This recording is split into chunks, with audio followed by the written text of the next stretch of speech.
The road we're on is paved in Garth. Come along on the journey as we explore Garthology. Think of it more as a conversation. I like that. So if this is truly a conversation, then I say let the conversation begin.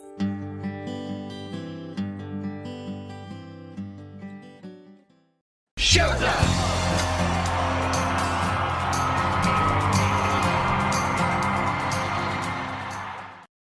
Hi guys, it's Deb. And I'm Pete. And I'm Jess. Welcome to another episode of Garthology. All three of us are excited to be here, so let's get right back into it. For Season 2, Episode 18 of Garthology, we're going to review the last 5 songs on Garth's 7th studio album, Fresh Horses. Fresh Horses was released in November 1995 by Capitol Nashville and produced by Alan Reynolds. According to Garth's website, Fresh Horses is RIAA certified for over 8 million copies sold. It had the biggest first week sales of any previous Garth album, nearly 500,000 copies, and it debuted at number 1 on Billboard's Country Albums chart. This unique collection delivered 2 more Billboard number 1 singles, including She's Every Woman and The Beaches of Cheyenne. At the time of its release, Fresh Horses was Garth's first studio album in 2 years, a rebellious romp that broke musical boundaries that he'd already stretched to their limits. After the first week of its release, 8 of the 10 songs on the album appeared on the country singles chart, another first in music history. Fresh Horses runs the gamut from the tender She's Every Woman and That Old Wind to the haunting strains of The Beaches of Cheyenne. From the soulful anthem The Change to the freewheeling It's Midnight Cinderella, and Garth's take on Aerosmith's The Fever. As I mentioned in our last episode, we will only be covering the original 10 songs that were released on Fresh Horses. We will not be covering the limited series version, which included the cover of Bob Dylan's To Make You Feel My Love. To get us started, we'll head over to Jess for song number 6. All right, guys, song number 6 is The Change. It's like trying to stop a fire with the moisture from a kiss, and I hear them saying you'll never change things, and no matter what you do, it's still the same thing, but it's not the world that I am changing. I do this so this world will know that it will not change me. The Change was written by Tony Arata and Wayne Tester. And we've talked about Tony before, and we all know and love him, so I don't feel like we need to introduce him again, other than to say he's a brilliant songwriter, responsible for, of course, The Dance, among many other amazing songs. Wayne Tester, however, I don't think we've mentioned before. I don't remember talking about him before. He's an American songwriter and producer who plays keyboard and synthesizer. He's worked with other country artists like Wynonna and Tracy Byrd, but his largest body of work seems to be in the Christian music arena. You can check out his Facebook page for more information if you want to know a little bit more about Wayne. This song was released February 28th, 1996 as the 4th single off of Fresh Horses, and it reached number 19 on Billboard's Hot Country Singles chart. And we've talked about it before and how it describes someone making an effort to make the world a better place, even though everyone tells they'll never be able to change things and that all their efforts are in vain. And there's a specific line in the song, and I know we talked about it, and I don't remember who specifically brought it up, but it says, like trying to stop a fire with the moisture from a kiss. And I know that if I didn't say it, then I chimed in that I love that line because I do. It's probably my favorite line from the song. And in the end, the songwriter concludes that even if he fails to change the world, he won't allow the world to change him, which I think is such a significant and impactful stance. And we talked at the time about how Garth, has a few songs like that really are kind of indicative of his philosophy on the world and how he feels and how he tries to live his life. And this is one of those really strong songs, and I love it for that reason. And the music video, of course, was to pay respect to the victims of the Oklahoma City bombing. And we talked a lot about that. And it was directed by John Small, who's a world famous director. And it also debuted in February of 96. So it came out at the same time that they released the single. In the video, Garth's surrounded by large screens, and they were showing news clips and photos from that day. And I know the three of us lived through that day and were old enough to remember it. And we talked about at the time that we discussed the song last time, kind of where we were and things we remember from that day. But if you're, again, a younger maybe fan and weren't around when that was happening, this is a really beautiful and well done video if you have a chance to go back and look at it. And just a great song if you're not familiar with it. It's the song and video are very powerful, and I recommend that you check them out. I'm sure it's on YouTube. I didn't go back and look at it, but sometimes if you find some Garth stuff on YouTube, it might be a slightly different sound. It's sometimes like slowed down or sped up a little bit, but I'm certain you can find it if you go look for it. Do you guys remember, was this video one of the ones that's on the DVD with I think there's 30 videos? It probably is on there. Yes. So if you have the box set that has the videos in it, it's probably on that disc somewhere. It is, yeah. I think musically, my favorite part is the piano in this song. There's a lot of really beautiful piano music. And probably if I heard this one live, I don't think I've ever heard, maybe in housekeeping, I don't think I've ever heard the whole thing live. I think I would probably still bawl through it if we, heard it from beginning to end at a live show. And I think it would still be as touching now as it was at the time. But even though we've talked about it before, how about you guys? Do you have anything, Pete, that you want to add about this song? Yeah, I mean, I just love the change. The range in Garth's voice on this song, it's amazing. I love the meaning, as I've said before, and I got to actually cover this song in season 2, episode 4. I talk about the reason for the song, about the Oklahoma City bombing, like you had mentioned, and the video.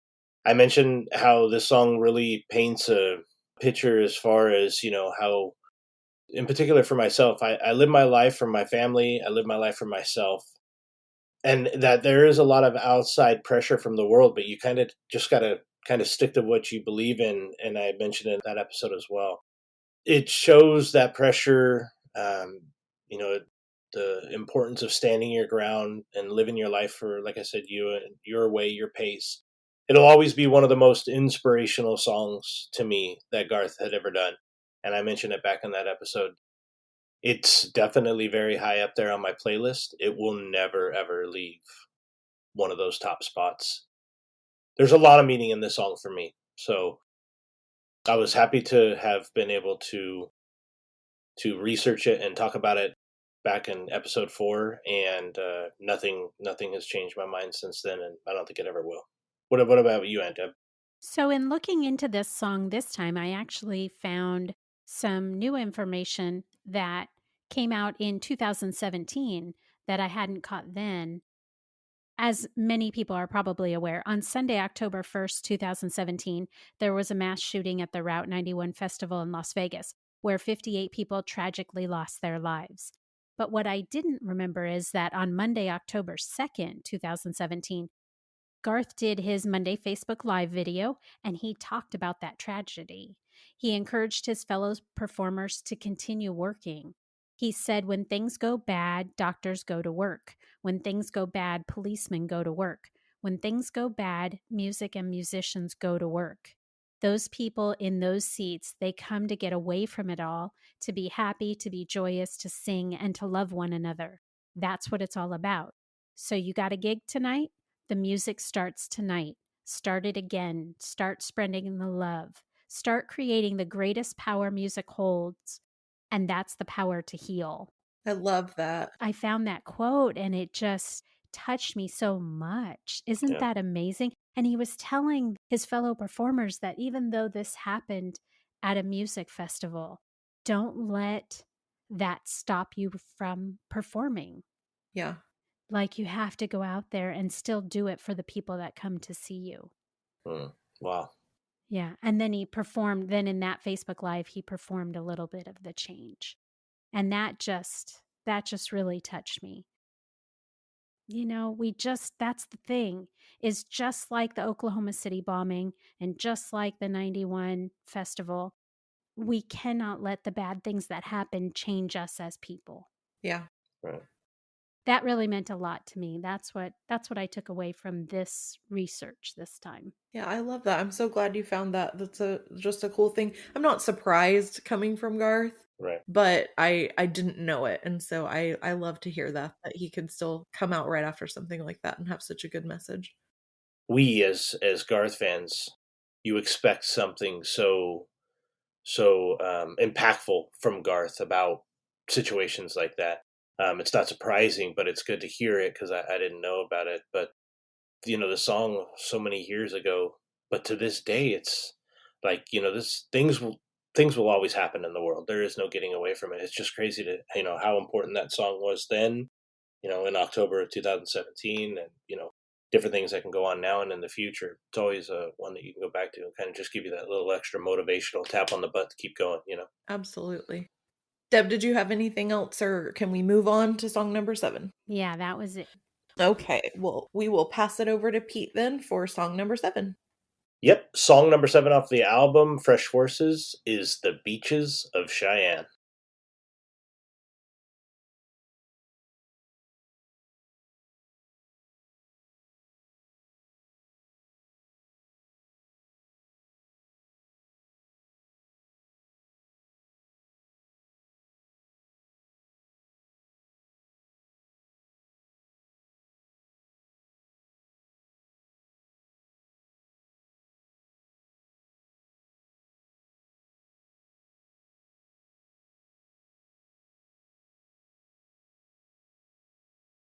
I cannot tell you how happy I am to have this one. The Beaches of Cheyenne was co-written by Dan Roberts, Brian Kennedy, and Garth Brooks. It became Garth's 15 Billboard #1 in March of 1996. There's a story that Garth tells about the song. Originally, it was going to be something funny about a guy who always dreamed of being a cowboy, and that he would come home and slip off his shoes, walk along the beaches, and dream of Wyoming and cowboy things. And even as they thought that that was the original journey for this song, one time they were sitting down and they added the lyrics, "Every night she walks the beaches of Cheyenne." And instantly they all looked at each other and knew that this was going to be something, but it wasn't going to be funny. The song lyrics and the background instruments just paint the perfect picture for me. And, we talk about Garth and his songs and lyrics that paint those pictures. And it's to this day, and I think it will always be, no matter what song we talk about, there's always something about it that puts you right there in that spot. And this one is the same thing. Like, I could picture myself sitting there watching this story unfold on a beach. The story is about a man who participates in a rodeo, and he draws a bull that no man could ride. And after drawing the bull, he actually ends up losing his life. His wife goes crazy after losing him, runs out into the ocean, never to be seen again. But the lyrics that if you go down by the water, you see her footprints in the stand, that could be some of the most powerful lyrics on this entire album. Like, that's it. I mean, that's the final chapter, I guess, to this story about this man and this woman. It's always pulled the heartstrings a little bit for me. It always has, and it always will. This song is definitely a song that always gets a replay from me right away. I just, I can't believe that it didn't peak any higher or peak at all, go to #1. Like, I mean, it's a good one. Deb, what do you got for us? So I love the music in this song. I think it's especially the fiddle and the steel guitar. I mean, those really stand out for me. They're so great, and I love to hear them live. They're just perfect. And I found that same information in researching it, that this was actually supposed to be an upbeat song, which that blows my mind. I cannot imagine that at all. Yeah, and what a loss. Right? Because it's such a great song as it is. It's such a great song. Yeah. He actually said it was supposed to be funny and kind of a swinging kind of song. And I just think, what a tragedy that would have been. That would have been more of a tragedy than the actual song. Right. And the tragedy that happens in this song, because it just we would have really missed out. And so the fact that it was supposed to be about a man, and he just happened to flip it and say she walks the beaches of Cheyenne. And then that changed the whole tenor of the song. Is just, I'm so thankful for that, because Yeah. it gave us what we have now today. So I think that's so interesting because it's perfect. I can't imagine it being any other way. And I think we would have really lost out if they had gone for funny and swing and not what we got today. So I'll actually link that article on our website so you guys can read it too. Jess, what did you think about, especially thinking, from a guy's perspective? Yeah, I mean, this is another brilliant story song, and it's a tearjerker for sure. I did not know that it initially was anything other than what it's been written to be now. And so it kind of blows my mind, and I can't even imagine what that would have looked like. But I made note too of the really beautiful fiddle breaks. It's that kind of sad sound, and then the good little guitar solos, the steel guitar as well. The line from this song that gets me every time is when it says, "Then I don't give a damn if you never come back from Cheyenne," when they're fighting. Because my stomach still, even though I know the way the song goes and it's sad from the beginning, my stomach still sinks every time I hear that line, because I think that's so identifiable. I mean, I think that's everyone's worst nightmare, right? That you say something to somebody that you love and something happens to them and you can never take it back. You can never make it right. Like, I think everybody has that fear. And so that moment in that song is the one that gets me the most. And the other thing I made note of is, to me, it was interesting about this song. It's one of those ones that I think everyone who was alive and listening to country radio at the time that it came out, I think even knows every word to this song, even though it wasn't like The Dance or Friends in Low Places. I still feel like it's one that, like, when he plays this at a live show, people still know every word to this song, which is interesting to me, just given what it's about and the type of song that it is. And that just is a testament to the power of the song and the songwriters that it's so familiar to everyone still. Mm-hmm. That exact reason is why it was a surprise to me that it didn't peak, on the Billboard much higher, go to number one. Yeah. Man, it's a good one. When I started doing the research about it possibly being a funny song, like, I'm thinking to myself, okay, how could this song have went from being funny, take out, Every Night She Walks the Beaches of Cheyenne? And the only thing that kept coming to my mind was the whole story that Garth tells about Bob Dylan, where you get the lyrics, and I'm trying to make it funny. I just don't know how this song could be anything other than what it is. It is such a good one. Yeah. It is. Yeah. All right, well, that'll do it for the Beaches. And Deb, what do you got for us next? Song number 8 is It's Midnight Cinderella. Inside this pumpkin shell, I got a few new magic tricks you got mother can't do, and I'll show you what it means to bip, bobbity-boo. It's midnight Cinderella, time that you should know. There's gonna be some changes in the way this story goes. It's midnight Cinderella, but don't you worry now, 'cause I'm Peter, the pumpkin hater, and the party's just begun. It's Midnight Cinderella was written by the same trio that I mentioned in our last episode, and we've talked a lot about them in previous podcasts. Kent Blasey, Garth Brooks, and Kim Williams. What a trio. Right? That's your A-team right there. Yeah. Right? Yeah. Great song after great song. This was the 5th single released from Fresh Horses, and it peaked at number 5 on the U.S. country charts.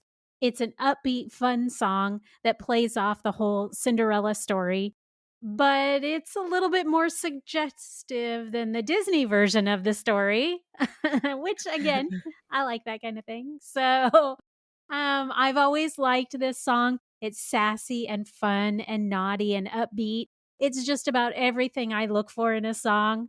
And I remember reading or hearing somewhere that Garth won't perform it live. And I think it was something about it being too suggestive, I think. Oh, that's funny. I know. I'm not sure. I haven't been able to find any confirmation of that. But if it's true, I think it's too bad, because I think it's fun. I think it's catchy. I love it. I would love to hear him sing it live. So That may be another sign I contemplate making. Not that he'll see it, because I'm going to be sky high in Vegas where he will not even see me but a speck of an ant on the planet. We are now known as the Halo Group. Yes, that's right. We are the Halo Group. We are now that's known as the Halo Group. So, Jess, do you have any additional thoughts to add on It's Midnight Cinderella? This song is so much fun. It's so clever. If you listen to the lyrics, there's so many great lines in it. I always chuckle when he says, "By the way he's walking, I can tell where your slipper's at." I have that exact same note. I mean, it's just funny. It pulls you in and just makes you kind of laugh at the story. The line that says there's going to be some changes in the way this story goes, because everyone knows the Cinderella story. Right. Everyone grew up with that classic fairy tale. But that's such a lofty promise to someone, who's maybe been through it a few times in relationships, to have somebody come in and say, we're going to do this totally differently. So I feel like it's a very hopeful song in that way from a female perspective, because here's this guy saying, I'm about to be different than all these guys that came before and didn't deserve you.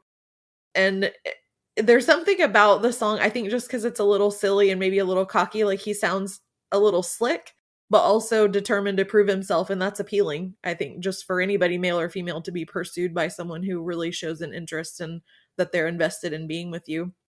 And I can't skip past this song ever.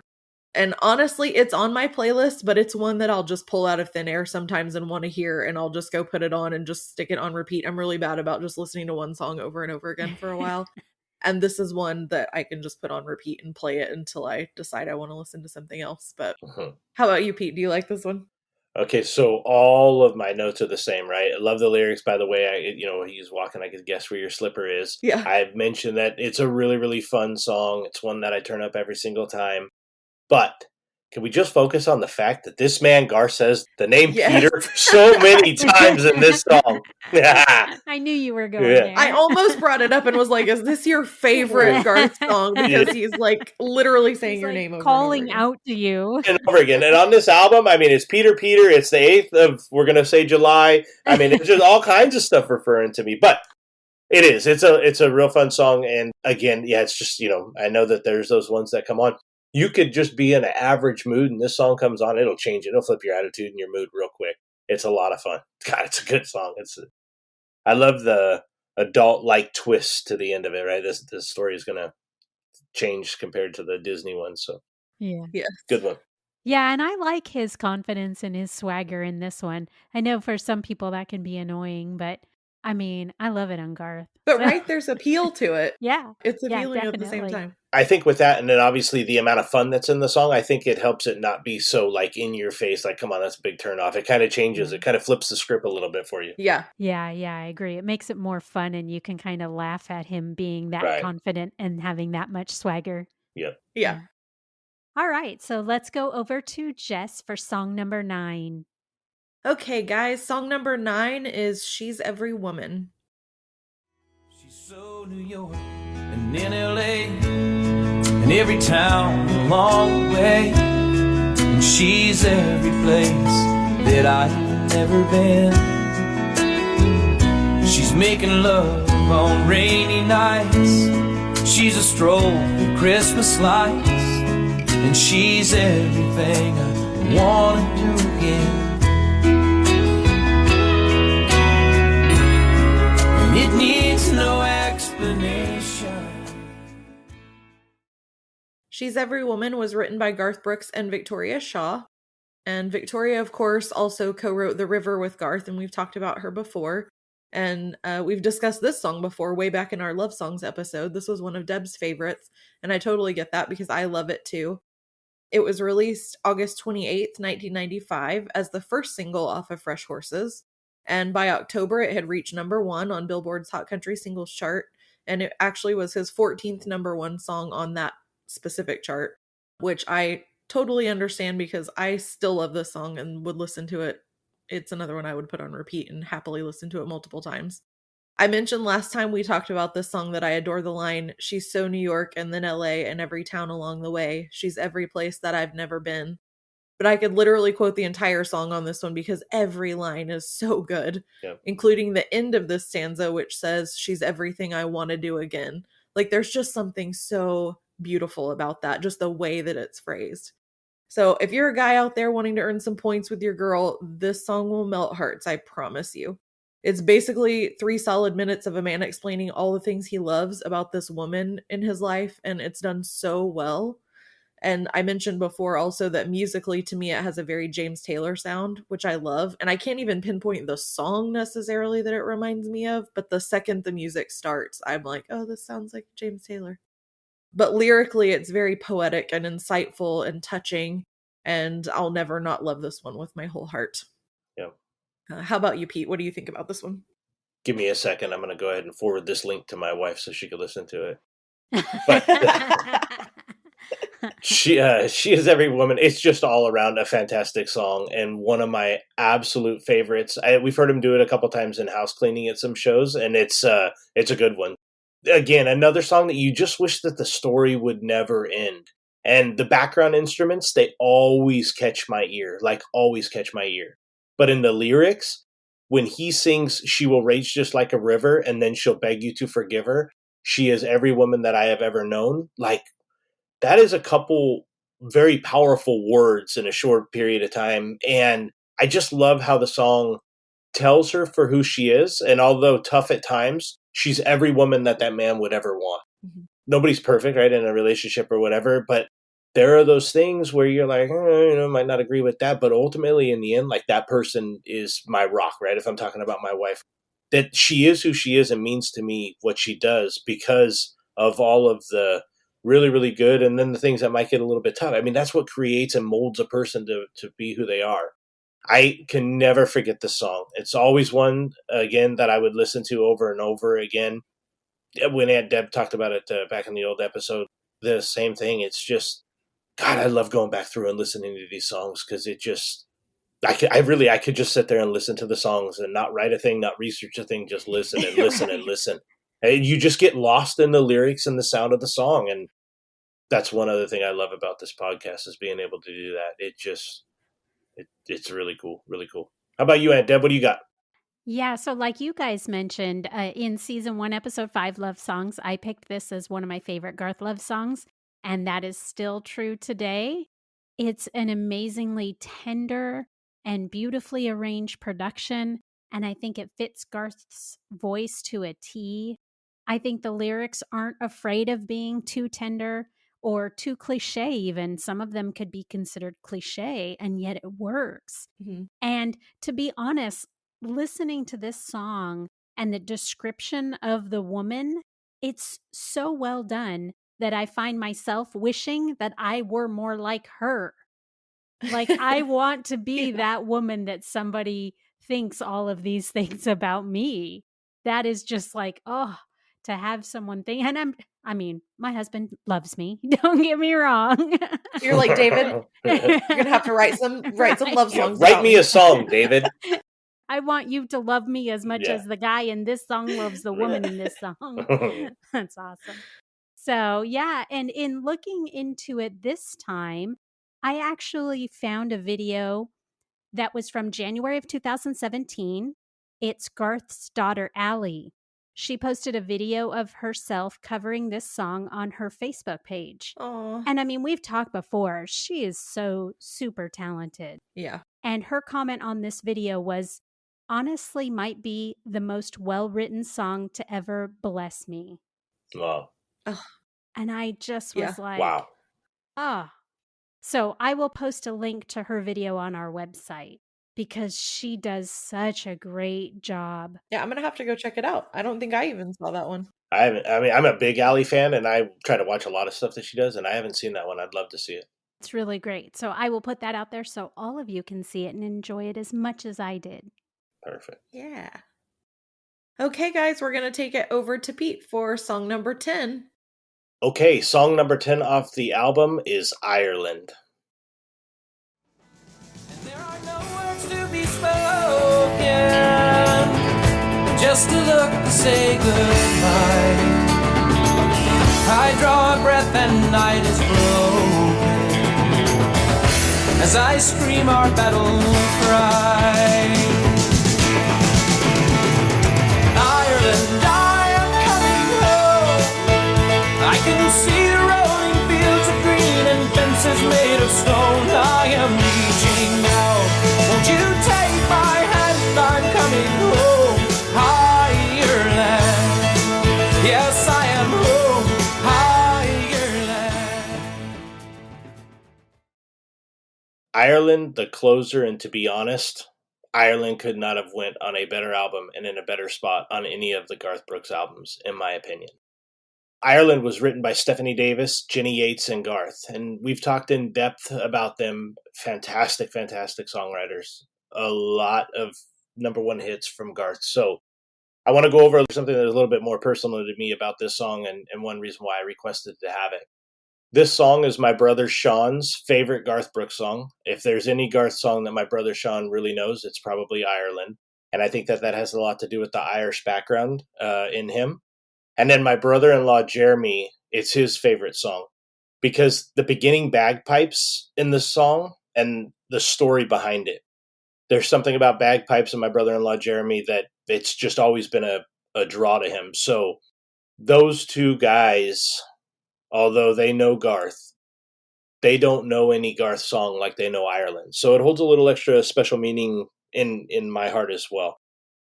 It took me many, many years and a little bit of the research that I did for this episode to really understand the entire story of the song. But it is definitely one that I will never, ever forget, and it will always hold a special place in my heart. The song just puts you in a military settings with the bagpipes as soon as the song starts. Just dead center in the middle of rolling fields of green in Ireland. The story of men not sure what they're fighting for, a young man that can hear a captain calling his name as he lays there bleeding, turning the men over to him to lead them into battle. I mean, it just goes on and on and on.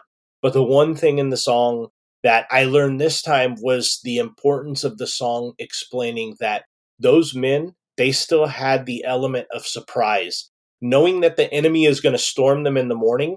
And the element of surprise is that the horses, they will hear their breathing a little bit more heavy as they draw closer.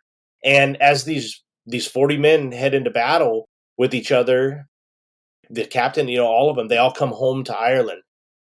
It's just a fantastic story in a song. It's a song, but to me, it's more of a story. And we talk a lot about, again, songs that remind us of things.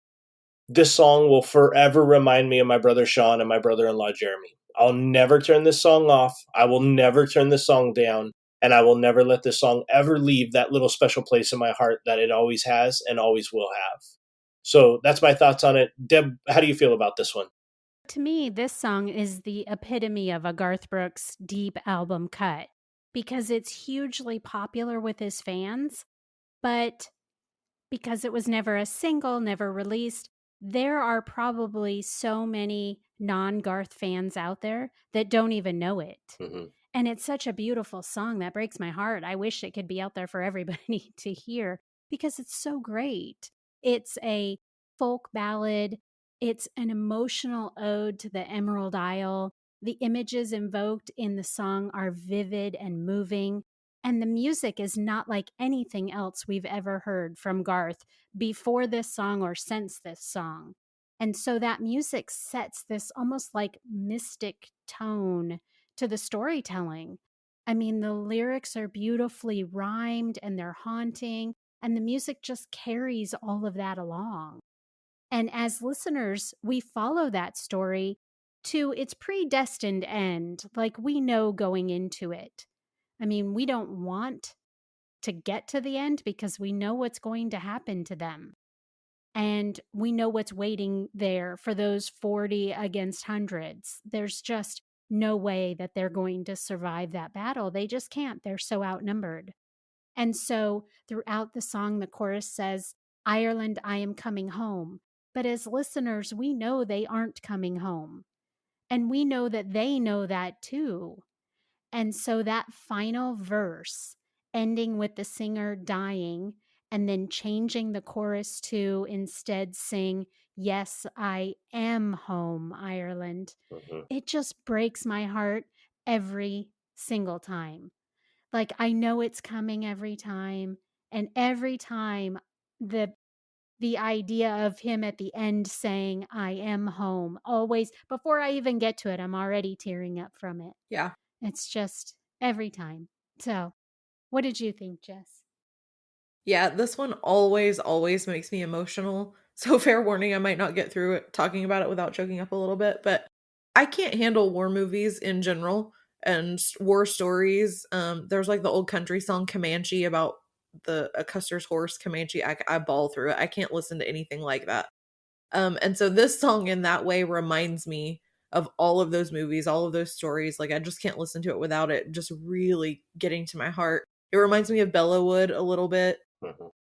And I can't help picture those brave young men preparing to die, knowing that's likely the only way they're ever going home to Ireland is, the heavenly version of it. I love the waver in Garth's voice in this song. It's so recognizable as like an Irish folk sound. And again, it's very different than anything else we hear from him. And I like that. And I like that the music isn't slow and sad like you would expect for the story, but that almost makes it more emotional because I feel like the music like raises your emotional level that's already heightened because it's a sad story. So you're kind of almost torn between like laughing and crying at the same time or smiling and crying because it's like bittersweet. It's you almost feel that sense of like, but they're going home, but it's a sad kind of, it's a happy sad. And there's an acceptance in the song. Like they know they're going out, they know it, but they're proud and determined. They know they're going home, but there's pride in knowing that they're dying for a cause and comfort in knowing where they're going, that, it's home for them, whatever. I think, if you were young and away from home and you knew you were about to die, I think if you pictured like the place that you grew up and the people you loved, that's kind of what heaven would be and what would be waiting for you or whatever the afterlife you would hope would look like. Right. And so I can't imagine someone listening to this song and not being impacted emotionally to a certain degree. I mean, you may not bawl through it, but I can't imagine not being touched by it. Yeah. It's like one of those songs what you were saying about the instruments, how how you kind of it pulls you in. It's almost like a song where you get to a point you're on the edge of your seat, like what's going to happen next, and then it sits you back. Yeah. And then it kind of pulls you to the edge of your seat again, and then it sits you back. It's kind of like that. Like that's kind of the way that I feel through it. Well, you saying that kind of makes me think it sounds like it's like a movie score. Right. Where you're waiting for something to happen, and your anticipation grows with the music. I guess a nod to the song is that hearing it so many times, like ultimately at the end what's going to happen, but it still has that draw. It still pulls you in. Yeah. And then lets you out and then pulls you back in. Yeah, I guess in that way it's like the movie Titanic. I mean, we all knew the ship was going to sink, but we went to see the movie anyways. Yeah, absolutely. And you're still just as devastated, even though you know it's coming. Except for Pete shaking his head no. No, I just cannot. You're fired, Pete. You don't watch any of our recommendations when we tell you. I try. But I mean, listen, Top Gun, Days of Thunder, we'll talk about it all day long. You should maybe stop watching the same movies over and over again and try some new ones. I'm just saying. Yeah. 2021 and you haven't seen Titanic? Come on. No. I've got Garth Brooks live at the Wynn. I could watch that. I mean, that's true. I guess that is an oldie but a goodie. Yeah. Okay, that wraps up our discussion of the last 5 songs from Garth's 7th studio record, Fresh Horses. And now, some Garthology breaking news. Breaking news. Hey guys, it's Deb, and I was on Inside Studio G today. Yay! That was so awesome. So crazy. It was so great. Perfectly timed, too. It was. I sent in a video recording of myself asking Garth questions about Fresh Horses and about the old stuff, and he answered it. They picked my question. He answered it. It was a long answer, too. Now, granted, my questions were long. I had like 3 questions put in there. He answered both of them. He took a long time. He was very thorough with his answers. I was super excited. The video ends up being almost 5 minutes long. I know. I love that they let your whole question be in there because sometimes I feel like, and for time, they have to abbreviate, but I'm glad you got to answer the whole thing. Yeah. Me too. It was funny how Sam said, okay, now this is the long one. But I was sitting there and I was watching it and he's talking about Garth and the Vegas show and all of a sudden, bam! there's my aunt's face. And I was like, oh my God, it's her. It was awesome. Oh. So I am going to put a link up on our website. I'll actually figure out if I can embed the whole video. I've pulled the video out of Facebook and I have the whole thing. So I will see if I can embed that into our website because it's the super coolest thing that's ever happened to me. And let's Really not cool. just bypass the fact that he called you doll 2 times. 2 times. Garth Brooks called me a doll. You are a doll, friend. Yeah. Ah, thank you. It's the best day ever. I may have to change my name on Twitter to Debbie the Doll. And you know, there's a lot of love from a lot of the Garthologists about it as well. So people are being very sweet, which is cool. That was really cool to see. Yeah, that was really cool. Yeah. Like Adam Legler sent me an email and congratulated me. Lois from Twitter also sent me a tweet congratulating me. So that was really super cool. Thanks, guys. That was awesome. Yeah, it's real neat. Now we'll go over to Pete for shout outs. Shout outs. Yeah, this week is a special shout out to me and probably you guys as well. One of Garth Brooks' biggest fans, Bubba Strauss, he's been such a great support to the Garthology podcast. I've talked to him personally via text messages on a regular basis. I know he's kind of been going through some health things lately, and I know he's on the mend and he's doing well. He's fighting a good fight. So, Bubba, we just wanted to send out our bestest wishes to you. You're in our prayers, and we can't wait to see you at one of these shows, buddy. A lot of love to you and your wife. Love you, Bubba. Love you, Bubba. We're thinking of you and praying for you and sending all of our very best. Just like us, the Garthology website is back and better than ever. Have you checked it out yet? If not, stop by garthology.com today. Leave us a comment on our blog page and sign up for our newsletter at the bottom of the website. Plus, if you have any ideas for Garth topics that you would like to hear us cover, there's a special tab on our website for show ideas. So stop by there and drop us some suggestions. If we pick your idea, we'll give you a shout out too. Don't forget to subscribe to our podcast on your podcast platform of choice. And if you are on Apple Podcasts, stop by there now and give us a rating and write up a quick review to let us know how we're doing and to encourage other Garth fans to listen. If you are in a Garth Brooks fan page on Facebook, be sure and share us with your group by posting about us or sharing one of our posts there. Help your friends in low places become Garthologists too. Yes, and speaking of friends in low places, we do want to mention our social media platforms. If you are a user of the Facebook, you can find us at facebook.com/GarthologyCast. And then on Instagram and Twitter, you can find us at GarthologyCast. We definitely appreciate the interaction with you guys on the social media. And another way, if you think that you have a friend or a family member, you guys can remember to always copy the pages to our different social medias and share it with them. We greatly, greatly would appreciate that.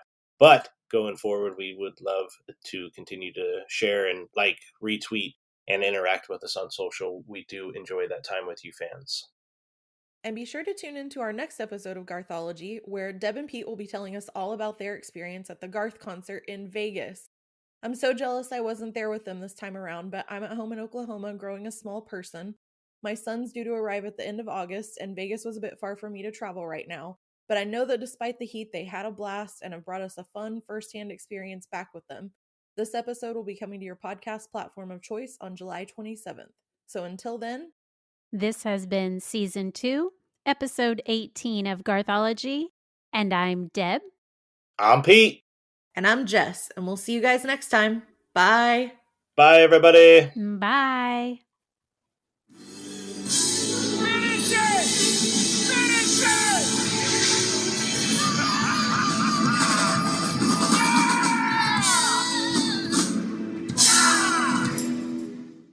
Pete, maybe don't sit so close to your mic. Maybe that'll help. I mean, don't leave the room or anything. Can you hear me now? That was great. That's funny. And I mentioned last time we talked about this song that I adore the line, "She's so New York and then LA and every town along the way." I'm going to start that over because I can hear my dog shaking and jingling in the background. So you can probably hear it on the recording.